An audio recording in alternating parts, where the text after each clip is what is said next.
दोस्तों please video के नीचे कमेंट करके बताओ कि आपको कौन से सब्जेक्ट्स में इजी ट्रिक वाले वीडियोस चाहिए। इजी ट्रिक वाले मेरे वीडियोस बहुत ज्यादा फेमस होते हैं, तो कौन से सब्जेक्ट में आपको बहुत ज्यादा डिफिकल्टीज हो रही है, जरूर मैं उस सब्जेक्ट्स का इजी ट्रिक के वीडियोस लेकर आऊंगा। अगर आप नीचे कमेंट करोगे न्यूमेरिकल में हो रहा है, इसमें हो रहा है, उसमें हो रहा है, प्लीज आप नीचे कमेंट कर दो, मैं सभी के कमेंट पढ़ लेता हूं।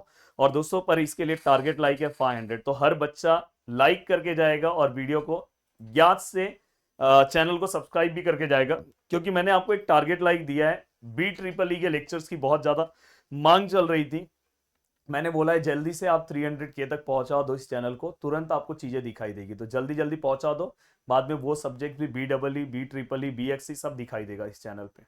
अब दोस्तों मैं यहाँ पे आपको कुछ स्पेशल चीजें बताने वाला हूँ कि जो बस 1% स्टूडेंट कवर करते हैं, और जिसकी वजह से 1% स्टूडेंट जो है चोरी चोरी चुप्पे चुप्पे बहुत ज्यादा मार्क्स स्कोर कर लेते हैं आपके कंपैरिजन में, और जो वो ज्यादा मेहनत भी नहीं करते।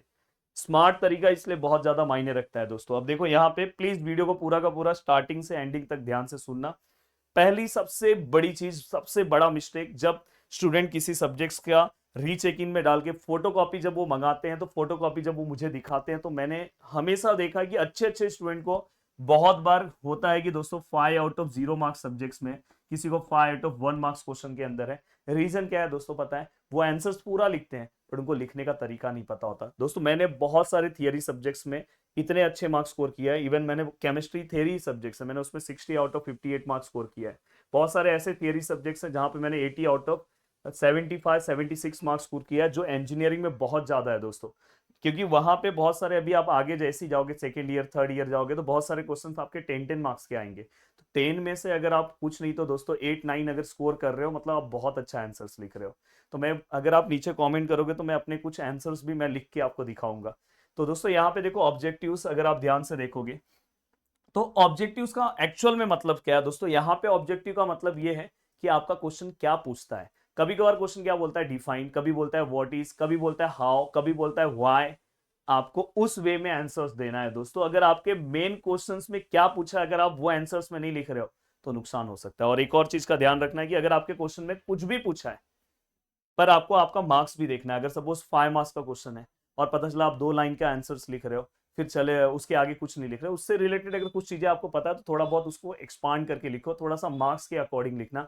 अगर क्वेश्चन में आया डिफाइन, कोई प्रोसेस लिखा है, बस आप डिफाइन करके आ जा रहे हो, सोच रहे हो कि 1 लाइन लिखने पे 5 मार्क्स मिलता है, बहुत बड़ी गलत फहमी है। बट एक और चीज, अगर आप आंसर्स में कुछ भी फेंकते जा रहे हो, फेंकते जा रहे हो, फेंकते जा रहे हो, और क्वेश्चन मेन पूछा है हाउ, और तो आपको 0 मार्क्स भी मिल सकता है। इसलिए जो मेन क्वेश्चंस पूछा है वो पार्ट क्वेश्चंस में कहाँ आना चाहिए, उसके ऊपर भी जल्दी ही मेरा एक वीडियो आएगा, अगर आप नीचे कमेंट करोगे तो।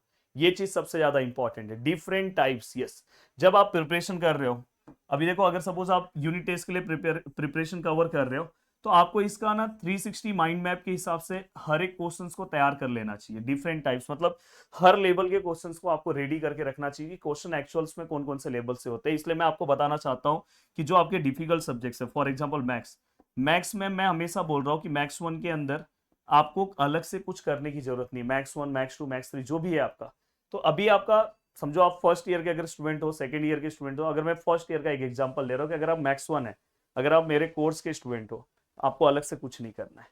जितना सम्स मैं करा रहा हूं, बस आंख बंद करके यूनिवर्सिटी के पेपर में उतना प्रैक्टिस करके, हाँ ऐसा पता चला कि मैं कराया जा रहा हूं आप नहीं कर रहे हो तो गलत है। इसलिए मैं बोल रहा हूँ कि मेरे कोर्स का जो वैल्यू है दोस्तों, वो अलग ही लेवल पे है। बस उतना आप कर लोगे तो आपका 360 डिग्री जो क्वेश्चंस होते हैं ना दोस्तों, मैं पूरे कवर कराया हूँ। मैं हमेशा जब क्वेश्चंस, जब मैं कोर्स को डिजाइन करता हूँ, इवन मैकेनिक्स के कोर्स में, मैकेनिक्स में एक चीज सबसे ज्यादा इंपॉर्टेंट है दोस्तों, मैकेनिक्स एक ऐसा सब्जेक्ट है जहां पे हमेशा नए क्वेश्चंस आते हैं, हमेशा। मैथ्स में बहुत सारी चीजें रिपीट होती है, मैकेनिक्स में नए क्वेश्चंस हमेशा बनते हैं। अब यहाँ पे जो बंदा कॉन्सेप्ट नहीं समझे तो उसको दिक्कत हो जाएगा। पर कभी कभार कैसा होता है दोस्तों, कोई ऐसा स्टूडेंट होता है, जैसे फॉर एग्जांपल वो फ्रिक्शन टॉपिक पढ़ रहा है, फ्रिक्शन में वो एक दो सम सॉल्व कर रहा है, उसको क्या लग रहा है, मेरे को तो बस अब फ्रिक्शन आता है आता है, और यूनिवर्सिटी के पेपर में गया मुंह बना के बैठ गया। रीजन ये है कि उसने 360 माइंड मैप के हिसाब से नहीं पढ़ा। और मेरे मैकेनिक्स के कोर्स में मैं वो चीजें कंप्लीट कर रहा हूँ। हाँ, यूट्यूब वाले जो मैं वीडियोस डाल रहा हूँ उतना मैं चीजें नहीं कवर कर पा रहा हूँ, क्योंकि देखो यूट्यूब पे जब मुझे टाइम मिलता है उसके अकॉर्डिंग मैं वीडियो अपलोड करता हूँ। पर एप्लीकेशन पे मैंने पूरा का पूरा वीडियो अपलोड कर दिया, बस एक दो टॉपिक्स बाकी है, वो भी मैं कवर कर दूंगा। मैथ्स का यूनिट टेस्ट में लगभग जिनके आने वाले थे सब बोल रहे थे वो भी हो गया, एक दो टॉपिक्स है, कल परसों में वो भी हो जाएगा। अब देखो दोस्तों, यहाँ पे नेक्स्ट जो पार्ट आता है इंपॉर्टेंट टॉपिक्स। अगर आप देखोगे जब मैं चीजों को पढ़ाता हूँ इवन यूट्यूब पे या एप्लीकेशन पे, मैं हमेशा बोलता हूँ कि ये टॉपिक्स पे ज्यादा फोकस करना है। ये सबसे ज्यादा इंपॉर्टेंट होता है दोस्तों, कि आपको पता होना चाहिए कि कौन से टॉपिक्स पे क्वेश्चंस आ सकते हैं।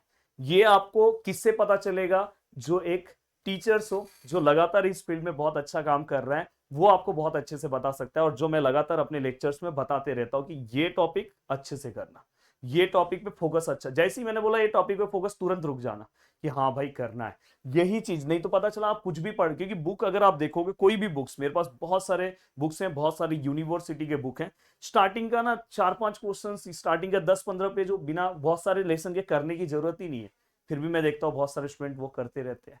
तो ये आपको नहीं करना है, इसलिए आपको इंपॉर्टेंट टॉपिक्स पे फोकस करना है। नेक्स्ट वन, टाइम मैनेजमेंट बहुत ज्यादा इंपॉर्टेंट है। जब आप किसी भी सब्जेक्ट का प्रिपरेशन करते हो तो आपको ये भी पता होना चाहिए कि मेरा जो पेपर है वो टाइम पे खत्म होगा कि नहीं होगा। जैसे मैं बात करूं मैकेनिक्स का और मैथ्स का, मैं हमेशा मैथ्स और मैकेनिक्स सब्जेक्ट्स को हमेशा क्यों बोलता हूं कि आपको ये दो ऐसे सब्जेक्ट्स हैं जहां पे पेपर छूटने के ज्यादा चांसेस हैं। बहुत लोग मैथ्स में 50% पेपर ही अटेम्प्ट कर पाते हैं, वो भी अगर रॉन्ग हो जाए तो फेल हो जाते हैं। रीजन क्या है पता है? वो बेचारे मेहनत करते हैं, पर मेहनत कैसे करते हैं पता है? एकदम पास में जब आ जाता है ना पेपर, तब पढ़ते हैं। पास में भी आने के बाद अगर आप पढ़ रहे हो तो भी आपको इस तरह से पढ़ना है कि 360 माइंड मैप, मैंने पहले बोला ना, ऐसे क्वेश्चंस का प्रैक्टिस करो कि अगर कोई क्वेश्चन दूसरा भी आ जाए तो आपको सॉल्व करने आना चाहिए। मैकेनिक्स में हमने जो हमारे कोर्स में भी चीजें बनाई है दोस्तों, इवन आप भी जब अगर यूट्यूब से भी आप मुझसे पढ़ रहे हो तो आप याद रखना ऐसे क्वेश्चंस प्रैक्टिस करना। नहीं तो बहुत बार ऐसा देखा गया कि बहुत स्टूडेंट बहुत मेहनत करने के बाद भी सब्जेक्ट में फेल हो जा रहे हैं। तो आपको ऐसे क्वेश्चन को चॉइस करना है कि जो 360 डिग्री को कवर करे। जैसे अभी मैं बात करूं, इक्विलिब्रियम के वीडियोस मेरे यूट्यूब पे आ रहे हैं, हो सकता है वीडियो बाद में कोई देखे तो देख लेना।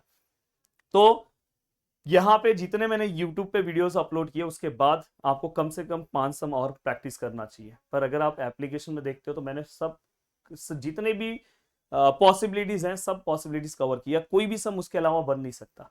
हाँ बस नंबर्स अलग होंगे, अगर वो उसमें डायग्राम्स अलग होगा, पर कॉन्सेप्ट जितना मैंने कराया उसमें से ही आएगा, तो उसको बोलते हैं दोस्तों। हाँ अगर वो सब चीजें आप कवर करोगे तो आपका पेपर में टाइम का दिक्कत नहीं होगा।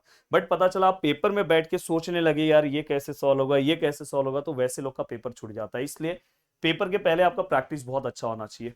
पॉइंट वाइज आंसर, देखो कहीं कहीं पे अगर आपको बोला होगा राइट डाउन एनी 4 कैरेक्टरिस्टिक्स, अगर आप पैराग्राफ में आंसर्स लिख रहे हो तो आपको मिलेंगे 0 मार्क्स। 0 मतलब 1 मार्क्स मिल सकता है, बट मैं हमेशा 0 ही बोलता हूँ, क्योंकि अगर आपको पॉइंट वाइज बोला है तो आपको पॉइंट वाइज आंसर्स लिखना है, ये चीज का ध्यान रखना है। अगर आपको बोला है एनी 4 कैरेक्टरिस्टिक लिखो। एंड दोस्तों इसके बाद जितना उन्होंने बोला है, और मैं हमेशा बोलता हूँ कि जब आप कैरेक्टरिस्टिक्स लिख रहे हो तो हमेशा याद रखो दोस्तों, उसमें का जो मेन वर्ड्स है उसको अंडरलाइन करो। इसलिए मैं बोल रहा हूँ कि मैं एक आंसर आपको खुद लिख के दूंगा। मैं किस तरह से पेपर्स लिखता था, जिससे क्या होगा कि पेपर चेकर को आपको पूरा का पूरा आंसर्स पढ़ने की जरूरत नहीं है, वो डायरेक्ट आपके इस पॉइंट को देखेगा और आपको मार्क्स देगा। तो ये चीज का ध्यान रखना है। नेक्स्ट पॉइंट है दोस्तों, yes, very very very very very important, marking scheme. दोस्तों बहुत सारे लोगों का मार्क्स इसमें चले जाता है, अच्छे अच्छे टॉपर्स का। जैसे अगर समझो मैथ्स का कोई सम है, वो क्या करते हैं पता है? सम सॉल्व करेंगे डायरेक्ट आंसर आ गया। पर जो टीचर्स के पास पेपर चेक करने के लिए जो मार्क्स दिया रहता है, कि उनको ऐसा दिया रहता है कि अगर उन्होंने ये स्टेप लिखा तो आपको 1 मार्क्स देना है, उसने ये वाला फॉर्मूला लिखा तो 1.5 मार्क्स देना है, फिर ये लिखा तो 1 मार्क्स देना है, फिर यहां तक अगर वो पहुंचा तो 1.5 मार्क्स देना है। तो ये चीज के लिए आपको इसलिए पूरा स्टेप वाइज क्वेश्चंस को अटेम्प्ट करना चाहिए। अगर आपने स्टेप वाइज क्वेश्चन को नहीं अटेम्प्ट किया तो ये चीज पे आपको बहुत बड़ा नुकसान उठाना पड़ेगा। मैं उम्मीद कर रहा हूँ कि पूरा का पूरा पार्ट में बहुत अच्छे से बता रहा हूँ। बाकी मैं खुद आंसर्स आपको लिख के दूंगा, एक दो आंसर्स आपको बताऊंगा, और जो टॉपर्स के आंसर है मैं जल्दी ही आपको दिखाने वाला हूँ कि टॉपर्स एक्चुअल अपने पेपर्स को, इंजीनियरिंग के पेपर्स को किस तरह से लिखता है। तो ये चीजें तो मैं आपको प्रोवाइड करने वाला हूँ, अगर आप नीचे कमेंट करोगे तो जरूर मैं करूंगा। और अगर आप हमारे प्रदीप गिरी एकेडमी एप्लीकेशन से जुड़ना चाहते हो किसी भी कोर्सेज से, तो आप जुड़ सकते हो और अपने स्टडी को भाई स्टार्ट कर दो, बहुत कम टाइम बचा है। वीडियो को देखने के लिए दिल से थैंक यू सो मच दोस्तों, मिलते हैं नेक्स्ट वीडियो में। Bye bye, take care.